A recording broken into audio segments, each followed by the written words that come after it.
Pemirsa,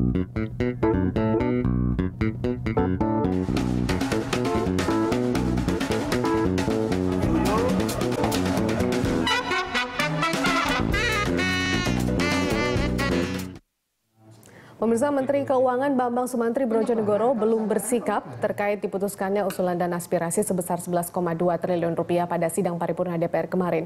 Menurut Menkyu, keputusan itu masih di internal DPR dan belum diajukan kepada pemerintah. Pemerintah menurut Bambang masih akan mengadakan rapat untuk menentukan sikap atas keputusan DPR tersebut. Menurut Bambang, keputusan pemerintah terkait usul dana aspirasi DPR akan mengacu pada aturan yang ada. Artinya, keputusan atas besaran dana aspirasi akan mengacu pada penerima negara. Selain itu, mata anggaran dalam belanja APBN juga tidak bisa ditambah begitu saja. Kini pembahasan anggaran sudah melewati masa pembahasan di rancangan kerja pemerintah atau RKP, sehingga tidak dimungkinkan masuk pos anggaran baru dalam APBN 2016. Jadi kalau saya baca berita-berita semalam, yang disahkan adalah aturan internal. Jadi belum kepada proposal ke pemerintah belum. Kan dilanjutkan pembahasannya. Nah, itu ruang fiskalnya ada nggak sih Pak untuk? Yang pasti pembahasan anggaran harus sesuai dengan ketentuan dan tidak ada penambahan item baru. Jadi kalau mau dicoba pun itu harus mengikuti mekanisme yang ada. Baik, saya kembali melanjutkan perbincangan. Artinya ini belum final dibahas dengan pemerintah, begitu Pak? Saya sampaikan apa yang disampaikan oleh Menteri Keuangan itu tidak ada yang salah dan betul sekali. Dan kita itu baru membahas pada tingkat aturan, mekanisme dan tata cara UP2DP itu seperti apa. Artinya itu seolah-olah sudah difulfill oleh pemerintah, dana itu akan cair begitu Pak Misbakun? Siapa? Nanti kita itu menyadari sepenuhnya. Itu sejak awal idenya adalah kita tidak ingin mengokupasi, mengambil alih peran fungsi tugas pemerintah dalam menyusun APBN. Tidak. Itu. Dan itu yang harus dibangun. Makanya kan begitu saya kaget. Saya ada tim yang namanya tim mekanisme UP2DP itu, saya wakil ketuanya. Dan itu kita sadar sepenuhnya kita tidak ingin mengambil alih apapun. Bayangkan DPR ini dapat hak untuk melakukan reses, melakukan kegiatan ke DPR-an di luar gedung, mempunyai kunjungan dapil, mempunyai kemudian sosialisasi 4 konsensus nasional, datang ke masyarakat, menerima aspirasi. Betul yang disampaikan oleh Pak Rio tadi, silakan masuk mekanisme yang ada di partainya masing-masing. Tetapi bagaimana? Itu loh, mekanismenya itu kemudian kita ingin mengatur mekanisme itu untuk disampaikan ke pemerintah, jalannya gimana? Kita nggak ingin mengatur yang lain. Kalau menanggapi dari yang Pak Jayadi katakan tadi bahwa ternyata dana aspirasi ini artinya hanya, kalaupun bisa direalisasikan itu merepresentasikan anggota DPR ya, tapi bukan DPR sebagai institusi begitu, sehingga ini kemudian anggota DPR. Kalau anggota DPR itu kuat di dapilnya masing-masing, dia menjadi anggota DPR yang represent, yang bisa mempertanggungjawabkan keterwakilannya di rakyat. Kemudian dia accountable, transparan dalam prosesnya. Yang dapat manfaat siapa? DPR secara kelembagaan. Anggota DPR-nya berkualitas. Itu bertanggung jawab. Ya itu betul. Saya itu tidak ada yang salah dari sisi itu ya. Cuman memang DPR harus memastikan bahwa program ini atau dana ini UP2DP ini dapat memastikan transparansi dan kegunaan. Biasanya dana-dana yang kategori pork barrel seperti ini, problem utamanya adalah di kegunaannya. Kegunaannya yang tidak sesuai dengan yang objektif gitu. Misalnya ada istilah the bridge to nowhere.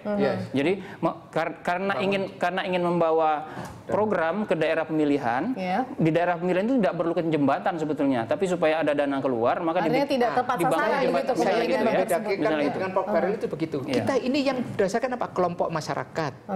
Ada madrasah, ada apa? Masa kemudian kita tiba-tiba membangun tanpa ada proposal dari masyarakat, kita bangun madrasah? Tidak. Nah, itulah yang saya bedakan. Membedakan kita dengan pork barrel adalah pork barrel itu adalah anggarannya ada, baru program. Ini programnya datang kemarin, kita sampaikan kepada pemerintah di daerah pemilihan saya Jawa Timur 2 Pasuruan Probolinggo, pondok pesantren ini minta 1 MCK. Misalnya masjid ini minta dibangunkan apa? Tempat wudhunya. Di daerah sini minta dibangunkan apa? Balai desanya runtuh, dibangunkan. Hanya itu. Maka masyarakat akan mengingat Pak Misbakun gitu ya. Terus apanya salah saya menjadi anggota yang itu? Masalah kedua adalah the detail. The devil is in the detail ya. Masalah problemnya itu di detailnya. Kalau seperti tadi kan enak, bagus. Tapi pertanyaan gini, bagaimana menentukan, kan ada ribuan proposal masuk, dananya sedikit. Saya hitung, misalnya mana yang dipilih, misalnya satu dapil terdiri dari bisa sampai ada yang sampai 6 kabupaten satu dapil. Satu dapil 6 kabupaten. Katakanlah pagunya 20 miliar, diambil 20 miliar. Berarti satu dapil itu 6 kabupaten 120 miliar. Dibagi 6 kan? Berarti masing-masing dapil dapat di kabupaten dapat 20 miliar. Masuk ke proposal kepada Pak Misbahun, kepada yang 6 orang tadi kan, yang kata anggota DPR 6 orang, dibagi lagi kan. Nah, proposal yang masuk ratusan. Bagaimana menyeleksi ratusan itu? Bagaimana menentukan skala prioritasnya? Gitu. Inilah nanti subjektivitas kan yang Oke, masuk. kita ke Bang Rio dulu mungkin. Bang Patrice Rio. Bang Rio masih bersama kami? Ya. Kalau dari Pak Misbahun mengatakan bahwa sebenarnya tidak ada yang perlu dikhawatirkan begitu, Bang Rio. Dari Nasdem sendiri sebenarnya bisa juga kalau misalnya memang mau menerima dana aspirasi tersebut kalau misalnya sudah disepakati oleh pemerintah. Begini, di Filipina itu ada program Pokberel ya, program prioritas dana pembangunan. Persis sama dengan apa yang ingin kita lakukan hari ini. Di sana mendapatkan berapa juta peso gitu, 20 miliar koma 5. Itu sama dengan sebentar. Sama dengan menunjuk sebentar. Program prioritas dana pembangunan ini diusulkan oleh DPR. Oke, dia tidak bawa uangnya, tapi dia yang menentukan. Nah, ini kan tidak semua berjalan mulus. Ketika itu dilakukan, maka akan ada persoalan di lapangan. Misalnya tadi disebutkan soal jumlah kabupaten. Di Papua itu 29 kabupaten kota, anggota DPR-nya 10. Kalau dia nerima 20 miliar, maka kali 10 itu 200 miliar. Apakah 200 miliar itu cukup atau punya nilai dibandingkan 200 miliar misalnya di Jawa? Pasti kurang, karena satu sak semen di pegunungan Papua itu 1,5 juta rupiah. Artinya pendekatan per 20 per anggota itu tidak bisa dilakukan sama sekali. Nah, kemudian saya katakan di Filipina itu gagal. Karena apa? Ketika pelaksanaannya itu yang menentukan apakah proyek ini dijalankan atau tidak, dari jumlah sekian proposal yang masuk adalah anggota DPR itu sendiri. Nah, apakah kemudian perencanaan, kemudian pelaksanaan sesuai dengan fakta di lapangan? Saya nggak yakin bahwa kami, misalnya saya punya 20 miliar, akan bisa memantau day to day dari perjalanan proyek itu. Walaupun itu diserahkan kepada Pemda, Kabupaten, ataupun Pemda Kota. Yang tidak mengikuti sejak awal juga, tiba-tiba yang disetujui yang ini atau usulan masyarakat. Disinilah kemudian akan timbul persoalan-persoalan di belakang hari, yang kemudian sangat mudah menimbulkan celah. Sama misalnya, ketika bansos misalnya, wali kota bupati tidak memegang uang.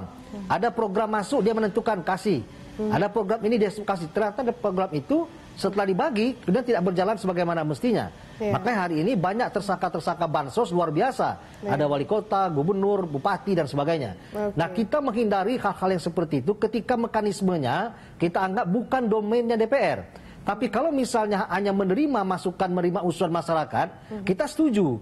Kita setuju akan kita perjuangkan dalam anggaran APBN untuk dimasukkan. Dan kemudian tadi soal jalan misalnya, kita mesti ingat bahwa di dalam undang-undang jalan itu ada jalan nasional, ada jalan provinsi, ada jalan kabupaten kota, yang masing-masing tingkatan mempunyai tanggung jawab masing-masing. Tidak bisa misalnya jalan negara itu, APBN itu masuk ke jalan desa, kemudian kita bangun ya, atau bupati atau kabupaten membangun tanpa kemudian ada sebuah perencanaan secara matang, perencanaan secara luas di kabupaten itu, bahwa anggota DPR harus memperhatikan usulan aspirasi yang berkembang di bawah, iya, tapi bukan dengan begini polanya. Yang kita inginkan adalah semua masukan itu, kalau 11 triliun ini misalnya ditampung kemudian kita berikan kepada daerah-daerah yang miskin, kepada provinsi-provinsi yang sangat membutuhkan, saya setuju. Bukan berdasarkan 20 miliar itu. Itu yang kemudian dimaksud tepat sasaran begitu, Bang Rio ya. Baik, Pak Misbahun, kita tahan dulu. Kita ada penelpon. Kita jawab dulu. Ada penelpon. Ada penelpon, Pak Wiji di Jombang. 11 triliun dikarisikan orang miskin, jadi dana aspirasi jadi tunai dong. Gimana? Ya, artinya dalam bentuk realisasi program. Oke, kita tahan dulu. Kita terima telepon dulu, Pak Wiji. Konsistensinya di mana? Halo, Pak Wiji. Itu loh. Menolak yang seperti itu, yang menerima aspirasi, tapi tunai dikarisikan kepada masyarakat miskin. Ya. Oke, Pak Wiji di Jombang, benar? Ya, betul. Baik, silakan Pak Wiji, Anda ingin bertanya bersama narasumber kami yang sudah hadir malam hari ini atau memberikan tanggapan mungkin? Ya, tanggapan saya begini. Ya. Anggota DPR yang menginginkan uang rakyat itu makhluk yang tidak tahu diri, itu kelihatannya itu. Ya. Itu krisis moral, krisis malu itu sudah. Oke. Nggak tahu itu kayak apa itu modelnya, Mano. Pak Wiji ngelihat ini anggota DPR mau memakan uang rakyat, bukannya ini dana yang disiapkan untuk masyarakat loh, Pak Wiji. Itu kan alasan dia, caranya dia makan rakyat itu, uangnya rakyat itu macam-macam. Itu kan alasan dia, nanti kan bisa uang itu taruh. Baik.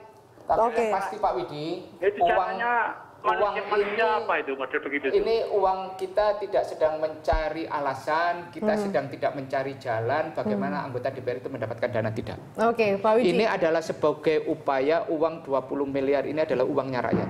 Kita menyadari sepenuhnya.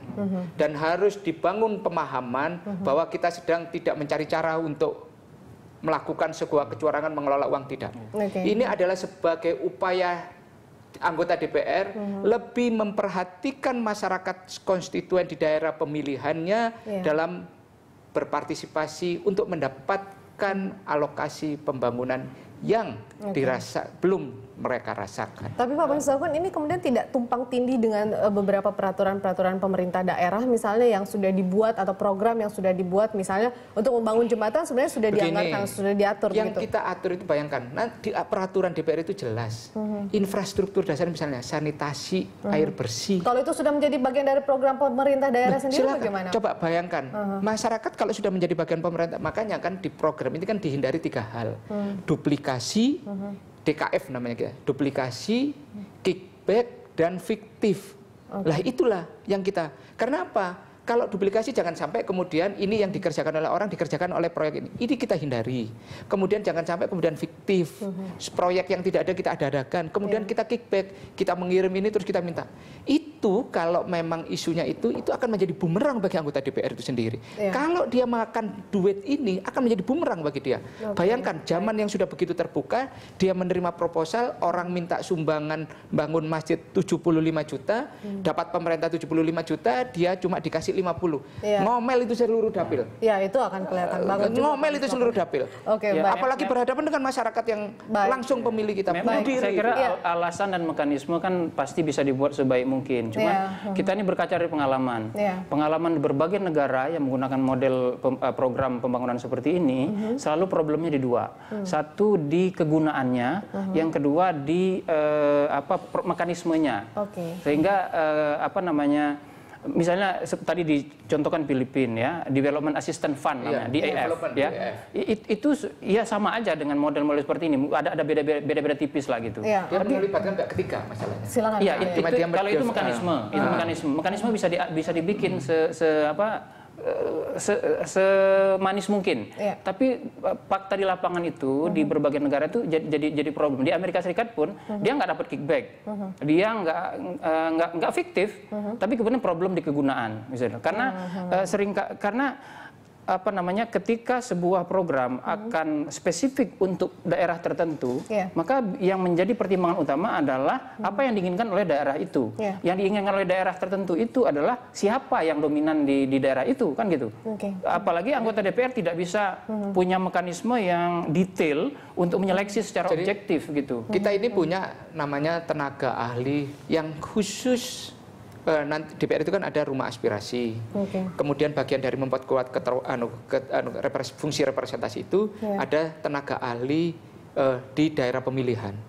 Nah, tenaga ahli di daerah pemilihan ini kan selama ini membina konstituen kita untuk berhubungan dengan tim sukses kita. Itu berjalan, Pak? Berjalan. Efektif? Efektif saya. Saya efektif. Saya menjamin kalau saya efektif. Kalau Pak Misbakun ya? Iya. Tapi yang lain bagaimana, Pak? Inilah yang saya mengatakan. Kalau basisnya itu Mas Jayati, apa yang disampaikan Mas Jayati itu praktek di Amerika, iya. Apa yang kita itu kita ingin memperbaiki apa yang kita belajar dari banyak. Termasuk kita kemarin sosialisasi ke Jawa Timur. Di Jawa Timur itu ada yang nama jaring aspirasi masyarakat dan sebagainya. Itu berjalan. Nah, kita ingin memperbaiki. Kita tidak ada, bayangkan, untuk pencairan pelaksanaan anggaran dan sebagainya, itu kita serahkan sepenuhnya kepada Direktorat Jenderal Anggaran Pemerintah untuk mengenai juklak dan juknis pencairannya. Tapi itu aja Pak Wiji sebagai masyarakat nyata-nyatanya melihat ini sebagai implementasi. Ada problem politik di sini. Iya. Ada problem politik di sini, Pak Misbahun. Mengapa saya kira program seperti ini biasanya tidak disukai secara nasional, tapi disukai oleh masing-masing daerah biasanya ya. Tapi ada problem politik di sini untuk anggota DPR. Masyarakat sekarang persepsinya kepada anggota DPR kayak Bapak tadi. Mereka nggak peduli. Persepsi masyarakat kepada anggota DPR sekarang itu negatif. Berbagai survei menunjukkan persepsi positif kepada anggota DPR itu berada di kisaran maksimal 40%. Artinya 60% itu punya persepsi negatif kepada anggota DPR. Nah, kalau program seperti ini diwujudkan dalam suasana seperti ini, saya khawatir justru anggota DPR mendapat bumerang. Justru alih-alih mendapatkan nilai positif, justru dianggap makin negatif. Bang Rio, apakah kemudian kondisi saat ini di mana adanya dana aspirasi semakin membuat persepsi masyarakat terhadap anggota DPR ini semakin negatif? Apakah itu juga salah satu dari kekhawatiran fraksi Nasdem? Ya, Nasdem, ya itu mungkin masuk salah satu bagian, tapi bukan menjadi pertimbangan utama ya. Nah, yang pertimbangan utama kita itu adalah bagaimana misalnya seorang anggota DPR diberikan jatah anggaran 20 miliar. Sekali lagi jatah anggaran di APBN. Nah, padahal itu bukan domainnya DPR ya. Domain kita adalah mengawasi, walaupun dikeluarkan dalam bentuk program. Tapi kan dijatakan 20 miliar. Apa bisa Pak Misbahun mengusulkan dana anggaran 50 miliar? Tidak bisa, kan batasnya 20 miliar. Jatah anggaran itu yang kita batalkan, tidak tepat ketika dalam memperjuangkan aspirasi masyarakat atau aspirasi daerah pemilihan kita. Tidak bisa diukur hanya 20 miliar. Kalau pendekatannya 20 miliar, maka ada kesan ketidakadilan, ada kesan ketidakpemerataan, itu tidak bisa dihindari. Artinya Anda sepakat sebenarnya ada dana semacam ini, tapi kemudian perolehannya di tiap daerah berbeda, begitu Bang Rio? Iya, karena kita kan niatnya kan membangun nih.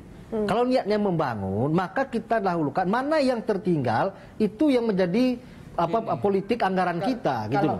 Jangan kemudian daerah yang lemah, daerah yang kecil, daerah yang membutuhkan itu mendapatkannya juga kecil. Ini kan APBN kan bicara untuk nasional, bukan bicara untuk dapil. Tapi kalau misalnya program itu adalah APBD tingkat 2, itu mungkin ya.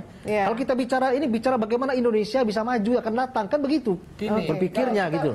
Seperti yang saya sampaikan, kita kalau bicara pemerataan itu bicara rumah besar APBN itu sendiri. APBN yang 2030 triliun itu kita bicara pemerataan. Itu loh. Ini mengenai infrastruktur dasar misalnya. Pak Rio pasti tahu, Bang Rio. Kalau beliau reses pasti dimintain proposal, orang bangun masjid, bangun MCK, bangun air bersih, suruh karpet langgar, karpet musola dan sebagainya. Lah, hal yang seperti ini kita tidak berbicara tentang tadi yang disampaikan bangun jembatan yang besar, bangun itu kita tahu kok itu ada fungsi utama pemerintah di situ, ada kehadiran pemerintah di situ. Lah terus kehadiran anggota DPR yang sama-sama dipilih oleh rakyat itu seperti apa? Lah, inilah tadi yang disampaikan oleh Mas Jayati tadi soal mengenai persepsi masyarakat terhadap DPR. Lah, inilah menjadi challenge bagi anggota DPR untuk meningkatkan kualitasnya, memperkuat fungsi representasinya itu di masyarakat. Baik, kita akan break dulu, kita akan lanjut di segmen berikutnya. Pak Jayadi dan Pak Misbahun serta Bang Rio masih di Kuningan sana, dan pemirsa tetaplah bersama kami di Prime Time Talk.